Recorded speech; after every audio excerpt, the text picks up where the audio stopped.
going to be a long video, very little to do with chainsaws. This is my front field, and what you see here is native tall grass prairie.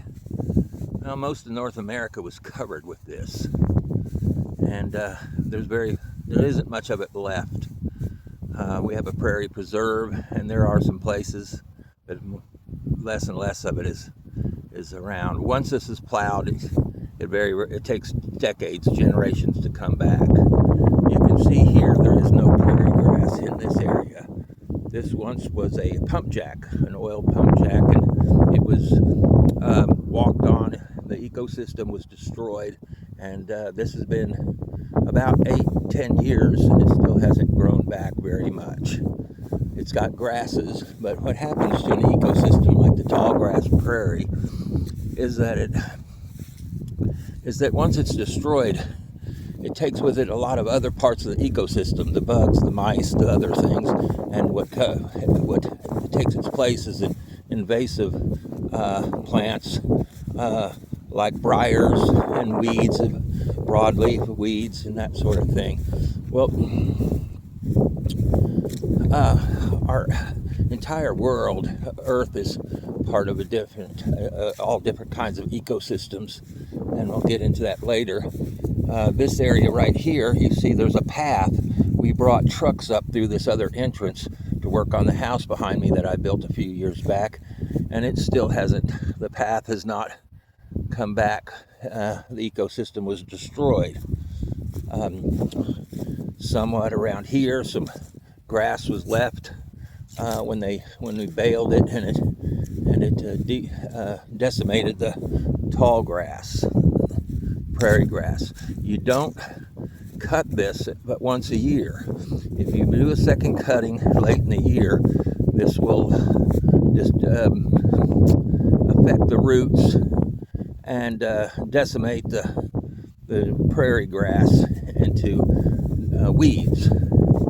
So this is what the buffalo lived on, and what part of the big ecosystem of the prairies is this prairie grass, and it supported rabbits and all kind of wildlife, and then in turn hawks and owls and whatnot. Well, now back to ecosystems. We're going to talk a little biblical stuff, and I'm not an expert by any means, but prior to the flood and prior to Adam and Eve, the world was inhabited by people that were watched by angels, and those angels, called the Watchers, came down and they did some things that God didn't want them to do, and they mated with humans, and they created basically monsters called the Nephilim. And it got so bad that God finally decided that the world had to have a flood to destroy it. But by the time that occurred, in the Bible it says that every human was infected and corrupted with the DNA or genetic material of the Nephilim. So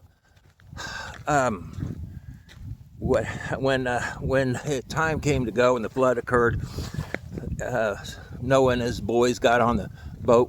His sons had married in the last few days before the flood, and the wives they married were corrupted with the DNA from the Nephilim. So we carry that. Man carries that in his genes. But he had 3 sons: Shem, Ham, and Japheth. And Japheth was the son that inherited Canaan, who later became the Canaanites, and the people that God commanded Abraham to destroy. And down to the very last woman and child, Abraham failed to do that. And those are the people right now that are going around the world, invading almost every other country, and creating the same type of issue that God saw happening prior to the flood. It's a perversion, a deviance, a peoples that create death and destruction across every land that they enter. And I'm not going to name anything like that, but we're undergoing that sort of thing. So, and we have leaders in our country and other countries that aren't looking out for people, that they're part of the problem as well. And so I'm thinking that our ecosystem, just like the prairie grasses, has been reduced down. And when this happens, I'm going to be pretty hopeful and also sure that it's getting close to coming time when big things may happen. The world ecosystem is not going to survive much longer with the way things have been going with our society, and not only ours, but world society and the peoples of the world. And I've been approached many times for people that want me to help do another stoppage of these data centers I helped before, and these battery farms on the area. And I'm just tired of it. I'm just I don't see the purpose. So many people today, they live like there's always going to be tomorrow and everything's going to stay the same. Well, it's not. And at this point, I'd say that if you don't know how to grow your own food, have your own water well, and be able to produce some electricity or do without electricity, and teach your sons and daughters how to live like that, you're in real trouble. Because somehow man will survive. The only people who are going to be surviving are the ones that are going to be strong, genetically, mentally, and physically strong. And that's probably not going to include 90% of the people. I believe that we had a really large population on Earth prior to the flood, and we have a large population on Earth now, and I don't know how long that's going to be. But if you really care about your families, your children and their children's children, I would highly advise you to get somewhere where you can teach them how to live without a job or without a paycheck or without a government. And that's probably all I'm going to say today, as I'm going to get ready. It's pretty cold here. I have a little cold spell in the mid-20s in the night, high 30s in the day. I've got my broccoli and cauliflower covered. I'm going to buy a greenhouse next year or build one, but for now I've got Brussels sprouts, cauliflower, cabbage, and broccoli growing, and turnips. And this is what we eat, because we grow our food. And we have a well,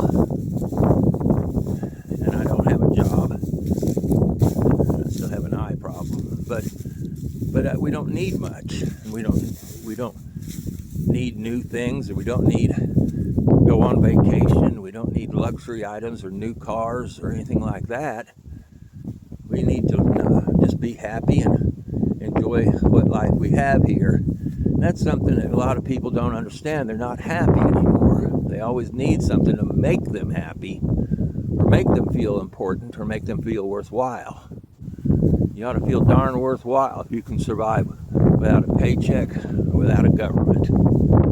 That's about it.